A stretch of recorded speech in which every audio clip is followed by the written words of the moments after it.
times have you gone to the bathroom today?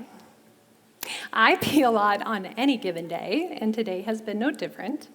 But each time I went, it was easy. When I woke up this morning, the toilet was just a few steps from my bed.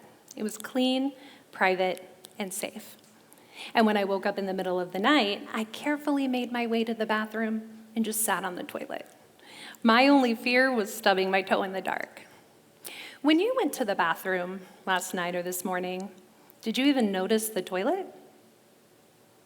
I'm guessing you had toilet paper or perhaps a bidet. Did you have the option to lock the door? Did you have soap and warm water to wash your hands? More people on this planet have access to mobile phones than they do to a working toilet. It's true, about 5.8 billion people have access to mobile phones, while only about 4.7 billion people have access to safely managed sanitation services. This leaves about 3.5 billion people without access to safe toilets. Think about that. Imagine having a phone in your pocket right now where you can access the world's information, but not having a safe toilet to use tonight. Without safe sanitation, illnesses like typhoid and cholera spread quickly. Children miss school, and parents miss work. And in rural communities, missing work means missing putting food in their families' stomachs that night. We can literally FaceTime from space, but nearly half the world still can't safely go to the bathroom. Last year, I traveled with my work, an international development organization, to a rural village in Cambodia that floods every year. The houses there are built on stilts, not for aesthetics, but for survival. Every year, the land floods and the ground disappears completely. So families have adapted by building their homes high above the danger, perched on stilts 2 or even 3 stories tall.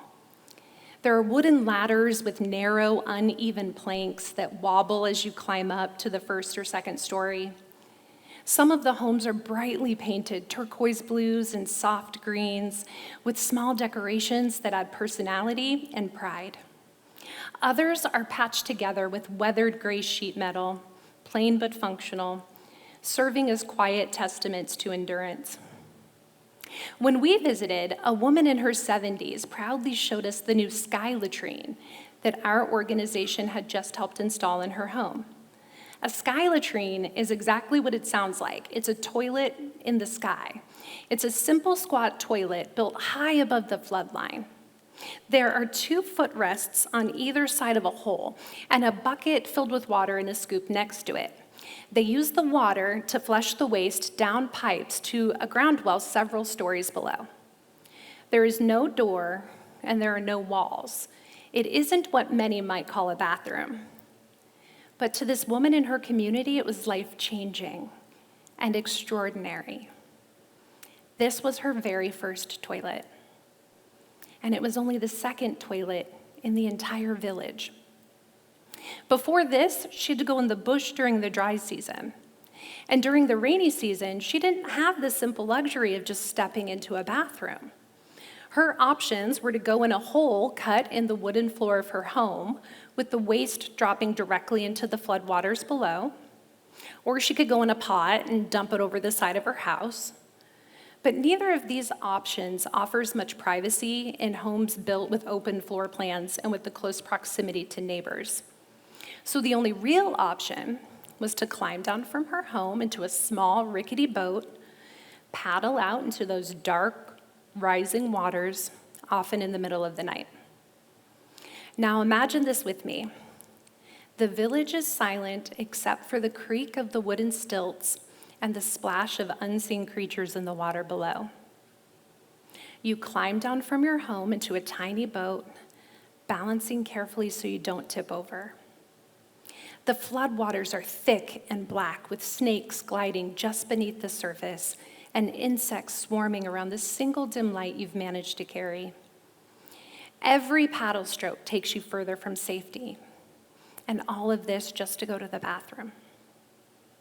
Every trip carries risk: snakes, bugs, slipping, the possibility of strangers watching, or worse.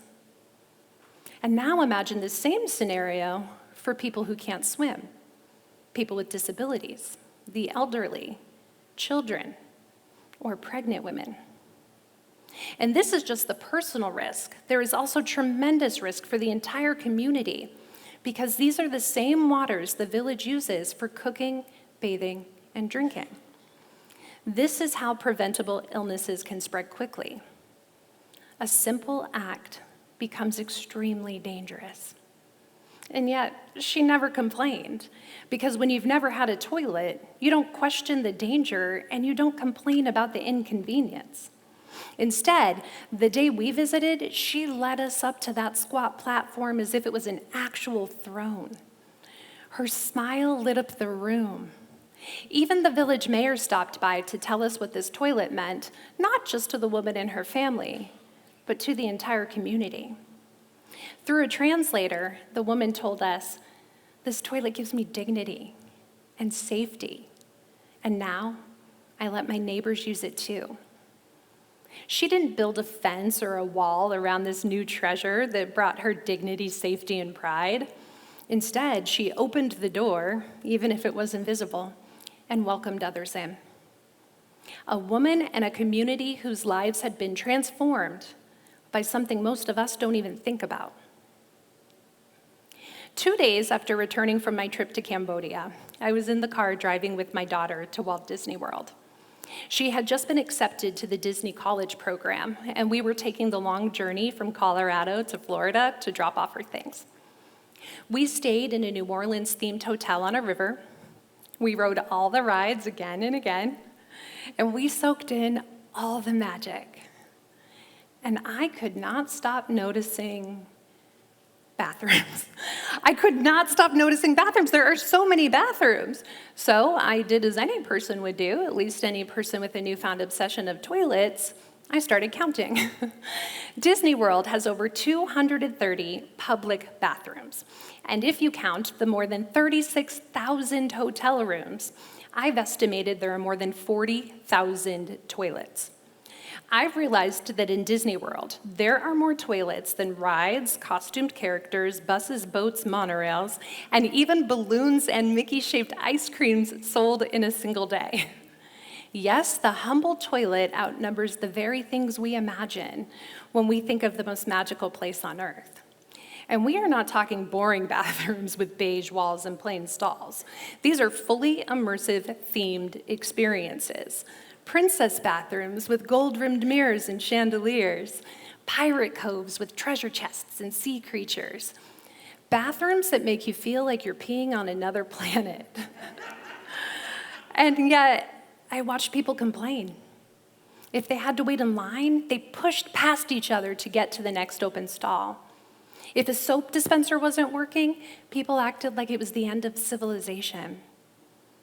And I saw many people completely ignore the employees cleaning the bathrooms, treating them as if they weren't even human.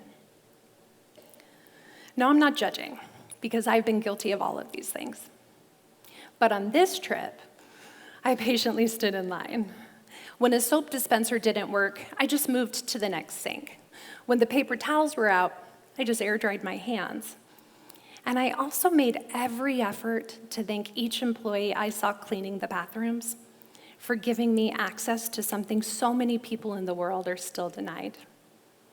And I kept thinking about that woman in Cambodia, beaming with pride over her very first toilet and welcoming her neighbors to use it without hesitation. Since those 2 trips, I've wrestled with this invisible thread that connects us all, wondering what it means and what we can actually do about it. Yes, there are endless talks, books, and even entire industries built around gratitude and being #blessed. But this goes deeper. It's about moving beyond acknowledgement and into action. Now, I don't expect you to walk out of here and become a full-time sanitation advocate. And I also don't expect you to suddenly start counting toilets the way that I do, because let me tell you, once you start, it is very hard to stop. But I hope that you'll walk away a little bit more aware and perhaps a little bit changed. For me, it's now grown beyond just noticing bathrooms. I'm starting to see the extraordinary in things that I used to think of as just ordinary, like turning on the tap and getting clean, drinkable water that flows in an instant, or ordering a delicious seasonal beverage and not worrying about if it is safe to consume. Ordinary moments that are extraordinary for billions of people. So if you're ready to join me on this journey to recognizing the extraordinary, I have 3 simple things you can do today. Because while this talk is about toilets, it isn't really about toilets. First, notice the lock on the door, the soap at the sink, the flush that takes the waste away.